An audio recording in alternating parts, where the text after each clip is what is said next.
keyakinan yang sangat mengerikan. Seperti biasa, setiap hari Rabu sore saya mengajar katekumen, yaitu para calon baptis. Pada saat itu bahannya dari 10 perintah Allah, terutama perintah kelima, jangan membunuh. Saya kaitkan dalam penjelasan dengan situasi konkret, karena di berbagai daerah saat itu sering terjadi kekerasan yang memakan korban.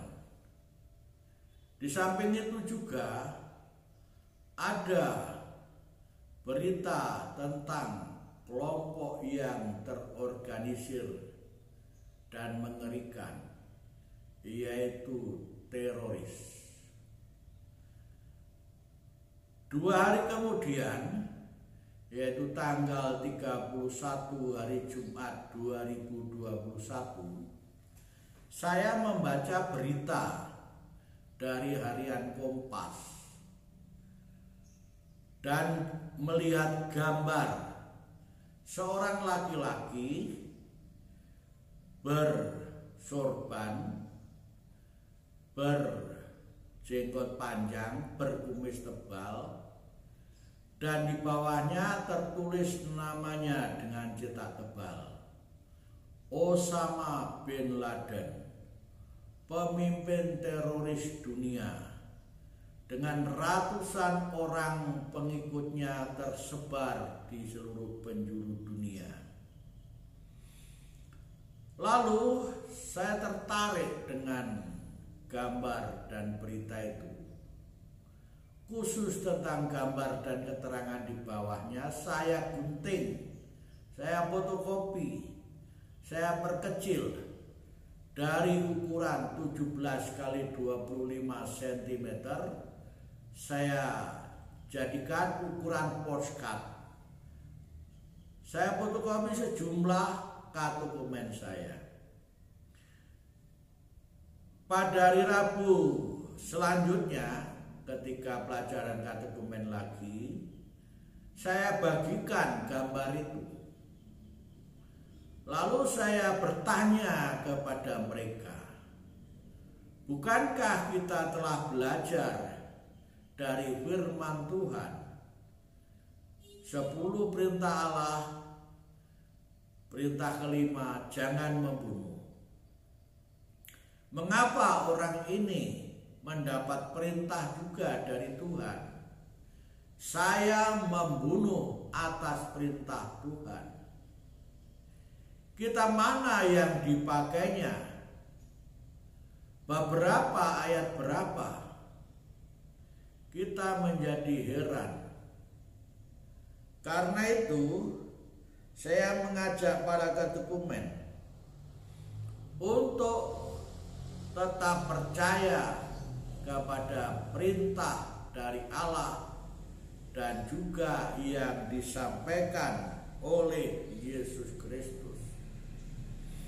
Karena bagi kita kehidupan itu adalah suci. Kita diciptakan sebagai citra Allah, dan bahkan kita bukan hanya harus mengasihi sesama kita, bahkan kita mengasihi musuh kita. Kita harus menanggalkan perintah balas dendam. Karena itu, saudara-saudari terkasih, perintah dari Osama bin Laden itu adalah sangat aneh. Sejauh saya tahu, agama apapun tidak ada yang memerintahkan untuk membunuh sesamanya. Yang ada adalah mengasihi sesamanya. Maka dari itu, katekumen itu saya ajak untuk berpikir dan mendalami apa yang menjadi perintah Tuhan untuk umat manusia. Selang berapa lama ada peristiwa yang menggemparkan, yaitu pada tanggal 11 September 2001. Gedung pencakar langit WTC, World Trade Center, dan gedung Pentagon yang bersegi 5 yang disebut gedung kembar dihantam oleh 2 pesawat yang berpenumpang masing-masing 226 dan 187 orang. Gedung itu menjadi rata, korbannya ribuan orang yang meninggal dan banyak yang luka-luka. Ini adalah suatu peristiwa yang sungguh-sungguh tragis dan sadis pada abad ini. Semoga tidak terulang lagi. Dan meskipun demikian, masih saja ada orang yang bersorak-sorai dengan peristiwa itu. Terutama mereka yang membenci Amerika, bahkan menganggapnya sebagai setan. Saudara-saudari yang terkasih dalam Kristus,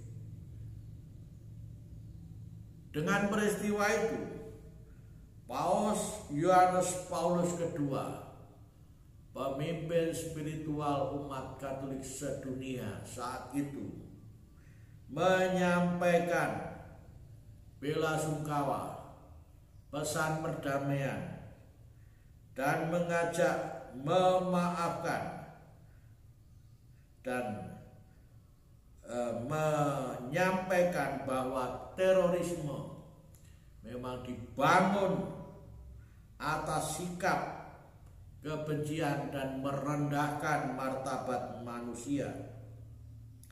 Terorisme adalah semacam pemaksaan kebenaran yang sebetulnya menyesatkan, yang dianggap benar kepada orang lain dengan tindakan kekerasan, dan itu adalah penghinaan terhadap martabat manusia, juga penghinaan terhadap Allah sendiri yang citranya dikenakan kepada manusia.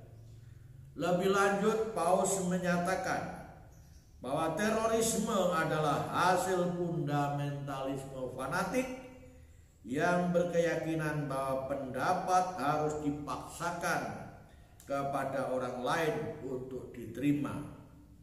Dengan tegas beliau menyatakan, jangan kamu membunuh atas nama Allah.